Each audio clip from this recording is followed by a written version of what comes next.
a beautiful, talented, brilliant human of the Broadway whirl, and dive into their lives and their journey and their path. Today we have the incredible, the incomparable, the talented, the golden Anissa Folds.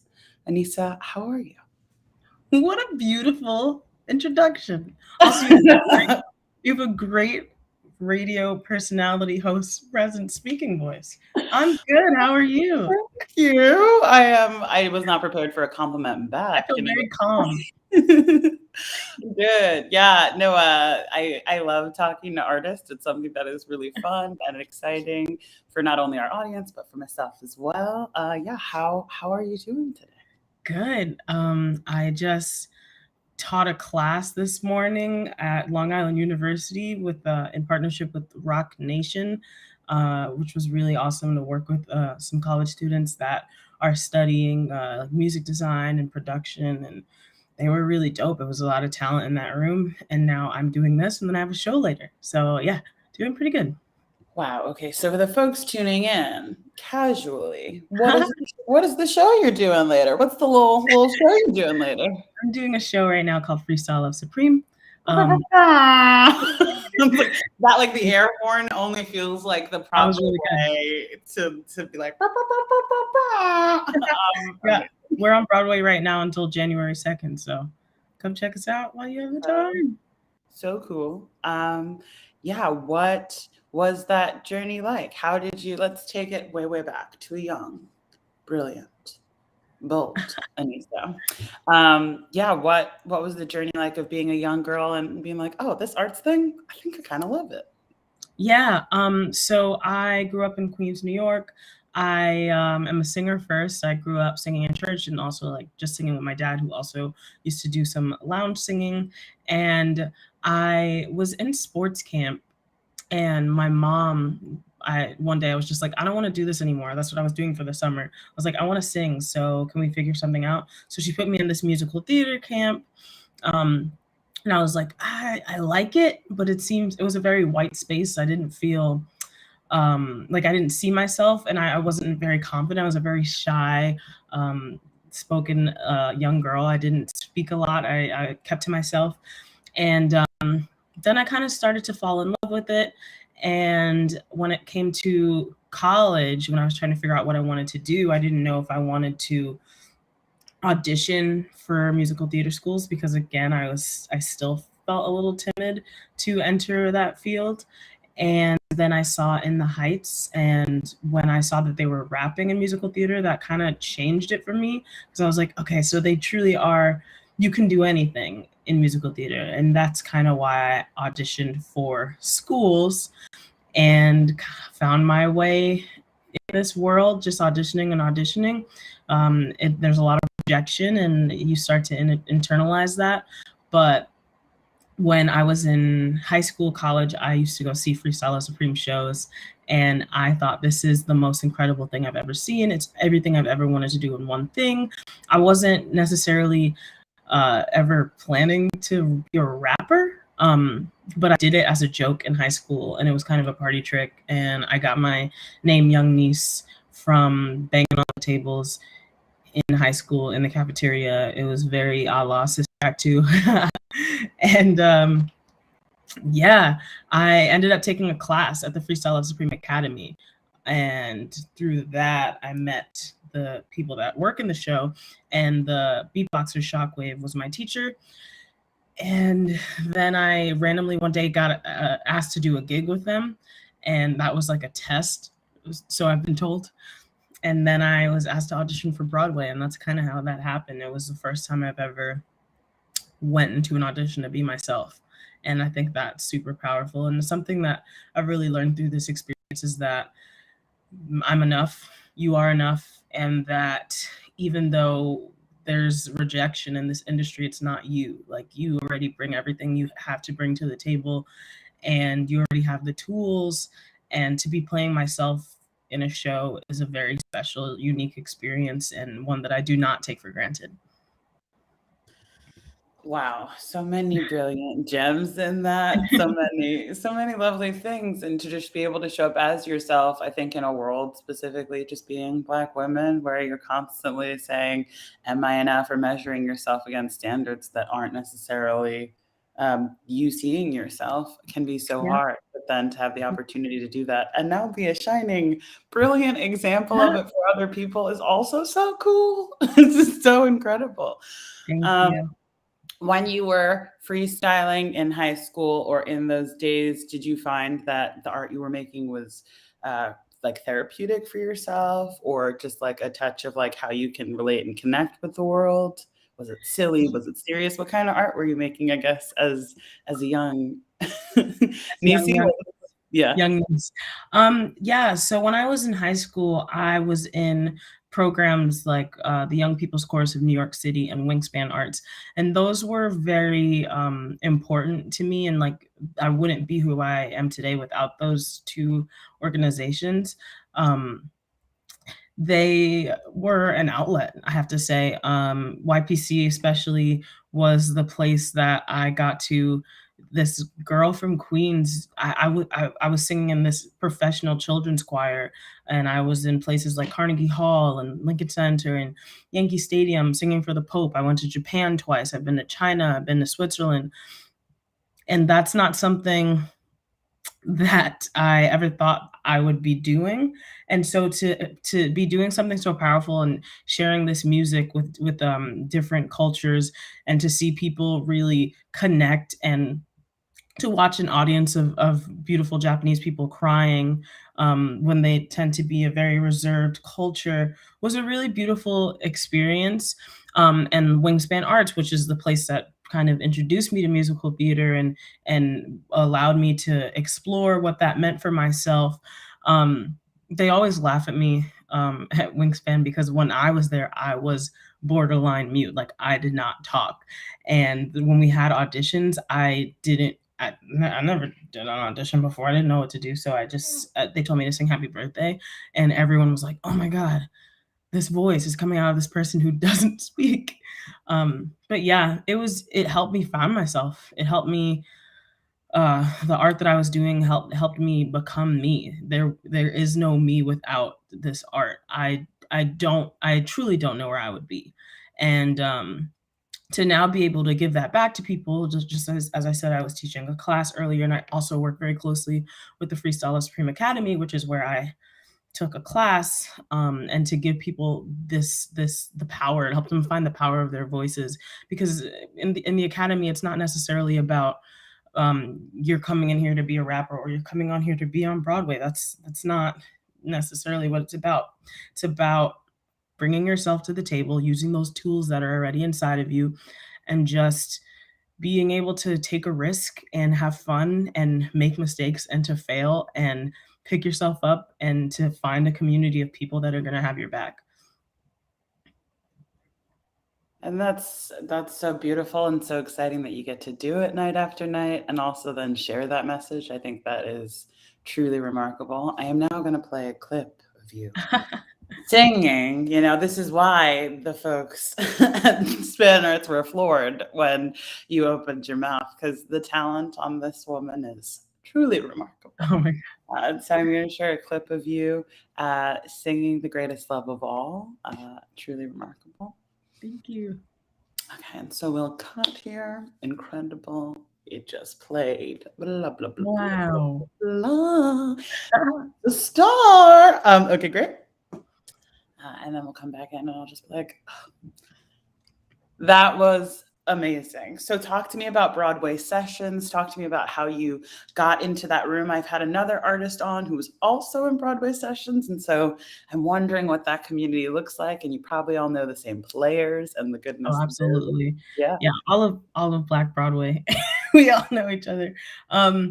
Yeah, so Broadway Sessions is this really cool thing where you can go and sing late night after the shows.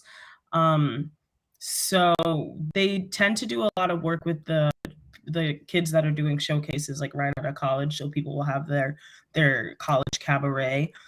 So I got to do Broadway sessions back in 2014 for the first time after I graduated from school after my senior showcase in New York City. Just like we perform for agents and do that big thing. And then so I've always been in contact with Ben is his name, the guy who is the head producer, and he will always reach out every now and then to see if I can do a show. This particular show, The Greatest Love of All bit, was from the Black History Month show. So it was a beautiful night of just all of these incredible Black Broadway artists singing these songs. And it was so fun. We were cutting up the entire time. And I was actually a rising star on that show. So I was still, finding my way. I was off Broadway doing Sisters at the time, Sisters the musical. And so I was surrounded by all of these people that I look up to and was watching doing incredible work. And I was there as the rising star, and it was super fun. It was a great night. I think I lost my voice screaming and shouting. I love that. And you have continued to also just be a part of the New York energy and performance. I think I saw this clip of you that I'm going to share singing Sir Duke. I saw it and I was like, that's Anissa. I was so excited. I was so excited. I was like, oh my God. This is incredible. So what was, I mean, I'll play the clip. What was that like, just performing on a subway with a bunch of strangers, just deciding, how did you guys even plan that? Like what went into? That's one of my favorite things. There was this group of people that got together and started this thing called Apartment Sessions. So my friend Luke McGinnis, him and his friend Evan, they got together and they would do this thing where they would get all of their friends who play all of these instruments into an apartment. He would compose a song or and give us all the sheet music, and then we would be in his apartment, all of us. This is pre-pandemic, just like shoulder to shoulder. There's so many more videos if you look up us doing different songs and stuff, and there's just like the cameras going back and forth, and it's incredible. So they started doing some of the performances on the subway, and this was the Halloween performance. So they asked me if I wanted to do Sir Duke. This was while I was on Broadway in 2019. And it was so fun. We like went to the house and then we all walked to the train, and then we got on, and it was this, I don't even remember the stop. I think it was like in Bushwick or something, where it's like the longest stop, and we timed it perfectly. And I think we had to do it like 2 or 3 times, but everyone loved it. Everyone that was on the subway was like, yes, this is incredible. And it was just really fun. When you do those kind of things, you don't really know how it's going to turn out until you see the final product, but it turned out really well. We had a really good time. I would love to do something like that again. Very New York. I was absolutely floored by it. I was like, this is so exciting. This is so cool. This is the city I know and love. And happened to be mad with Stevie Wonder. You could never go wrong with Stevie Wonder. Yeah, So then talk to me about, I guess, transitioning from working on Broadway and then slowly turning into other creative venues kind of opening up, because then I also saw you on Sesame Street. And I was like, oh, this is amazing. Yet again, so I was like, I'm so excited. So yes, talk to us a little bit about that journey, and then being like, oh, I'm really doing this. I'm in this life now. Yeah, we're here. We're trying. We're doing. We are succeeding. We are succeeding. Yeah. One of the members of Freestyle of Supreme works on Sesame Street. Bill Sherman.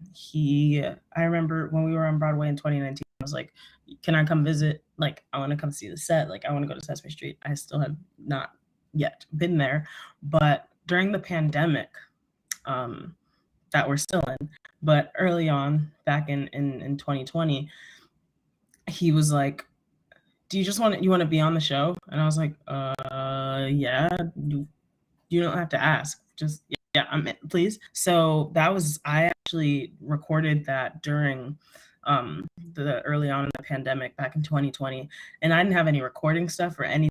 Like you go to the studio, that's what you usually do, but now we're having to figure out new ways of how to get this art out. And it was at the time where I stopped doing anything creative because I was going right before everything shut down, where excuse me, it was to the point of I kept saying to myself, any day now I might have a panic attack. You know, as artists, when we're first starting out, we do believe that we have to say yes to everything, and I still am trying to unlearn that mindset. But you know, you think like this will lead to this and this will lead to this. So I was hungry. I was saying yes to everything, but it was a little bit overwhelming because I didn't have any time for myself. But you know, I'd love to continue to work on projects, but I'm also having to prioritize. Okay, you need to set aside this day for you. But yeah, Bill was like, "We'll send you all the stuff." So they sent me some recording stuff, and I was able to record that, and it was super fun. And it is a dream, and I hope to actually be on Sesame Street one day in person and get to meet the Muppets and stuff and talk to Elmo and Big Bird. And if you watch the video, I should have won the rap battle. Well, you know, I say the clip now, and you all who are watching can decide who really won. I think that is so amazing. I think your energy is so brilliant and bright and like perfect for Sesame Street. And even the voicing of the rain cloud, I was like, oh, this is adorable. This is just perfect. And the day will come. I feel it for you when, when you get to meet Big Bird and hang out with Elmo and the gang. That is so, so cool. But in other incredible news, if it's not Sesame Street, it is an incredible musical movie by the name of Tick, Tick, Boom. You know, I just watched it the other night with my roommate, absolutely sobbing the entire time. And yet again, had another brilliant moment where I got to be like, oh, there she is. That's a new song.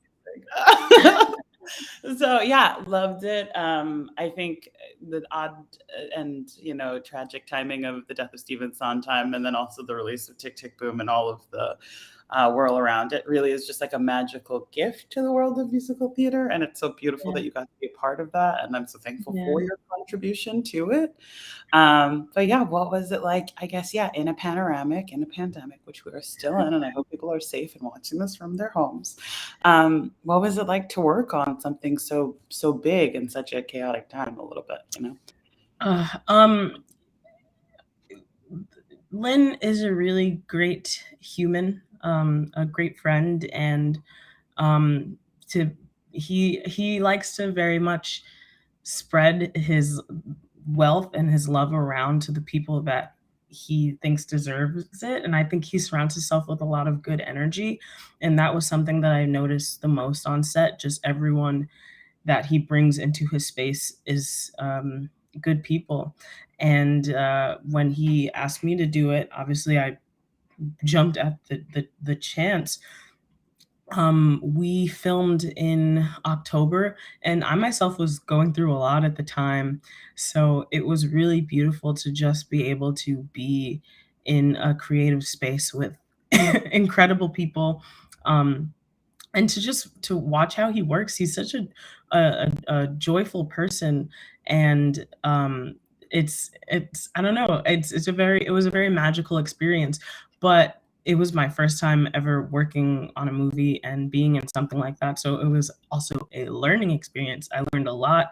I was ignorant to a lot of the things that that movie magic entails, and it was really, really cool. And to watch when you're working on something, you don't know what that's going to be until you get to the final product. So when I went to the premiere and watched that movie, it was just how he was able to transform that story and take this piece that Jonathan Larson wrote and to transform it into his life story and to pay homage to who he was as a person and what he created. Lynn himself was so inspired by Jonathan Larson, and if he didn't have that, then he wouldn't have made In the Heights, so then he wouldn't have made Hamilton.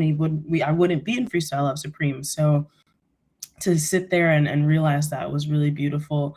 And the other day when we did the show, we did get the word Sondheim, and we kind of talked and touched on that about how, you know, Sondheim is the one that um, who was that person for Jonathan Larson, and Jonathan Larson was that person for Lynn, and Lynn was that person for me. And so to be able to work on that project was really awesome. He also asked me to come in and work on a project with him called Vivo, which is also on Netflix, which I was the singing voice of one of the characters.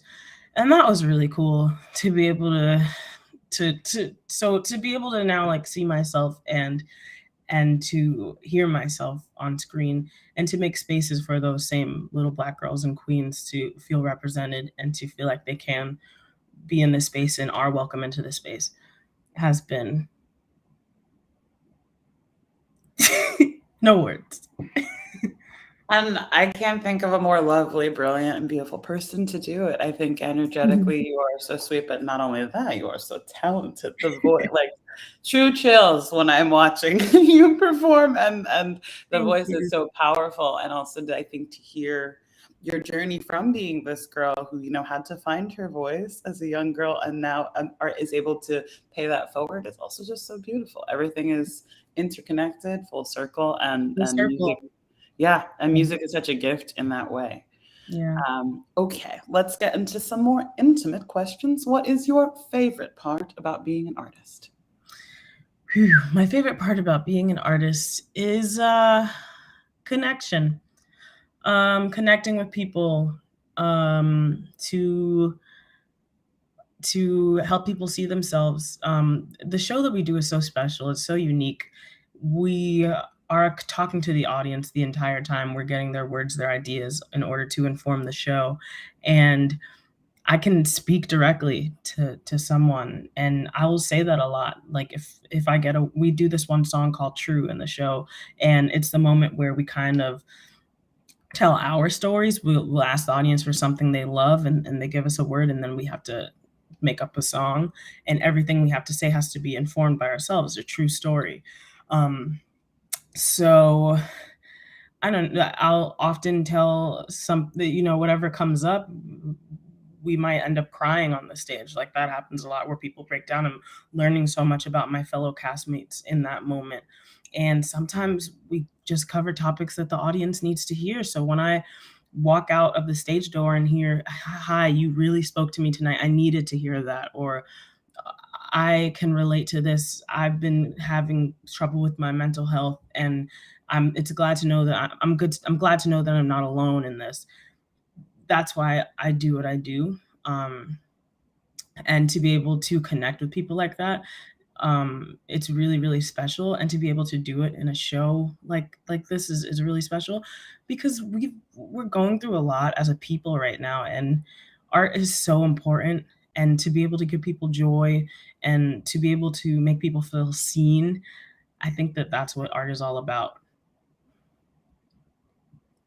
Absolutely. And if we could actually go back just a little bit and talk for folks who haven't seen Freestyle of Supreme or don't even know what it is, talk about how magical I think the structure of the show is and what you guys are able to do as far as freestyling and improv and really taking on the energy of the audience and even in the suggestions. Yeah. Yeah. So, yeah, what I guess also transitioning your mind, what was it like, going from working on shows where it's all scripted, you got it, everything in the bag, you know what you're doing and you're acting, obviously, and reacting. But this is Yeah, it's different. free fallen in the best fun way. Yeah. You have your skills, you packed everything, but you don't really know what's gonna happen. So yeah, so what is that journey like? I guess every night too. It's Yeah. gonna be different every night.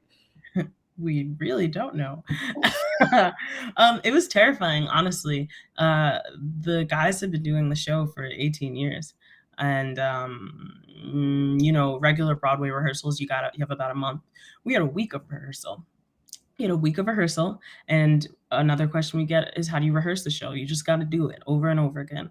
And after we had that week of rehearsal, I was hired in the show as a standby, so I was fully prepared and ready to be like, I'm gonna sit backstage, like this is crazy. I'm about to watch these people that I've looked up to for so long just do their thing and be there. No, they threw me in the first day, like the first day, our first preview, and then I was just in constantly. And now this time around, I'm in the show every single night. And it was terrifying. And to meet people like Lynn and Wayne Brady and hear them say, I'm nervous. Like this. It's we don't know what's gonna happen, so it's different. It's not like a scripted show like a Hamilton or something, like an amazing show. But when you do a scripted show, you can fall into autopilot. I've done it myself when I'm doing a show. I'm like, okay, I'm here. This is my next line. I moved to this. Like when you're doing improv and you're doing freestyle and this musical improvisation, you have to stay present the entire time. And, you know, as someone who struggles with anxiety and like, you know, self-worth stuff and not feeling good enough. And like, as I was saying through this process, I'm learning that I am enough is just, um, it's a scary thing. You're naked. You're walking out into who knows what's going to happen. But when you're present doing the show, you don't have time to think about anything else. And there's a science behind it about the parts of your brain. There's the part of your brain that's the inner critic, and there's the part of your brain that is responsible for creativity.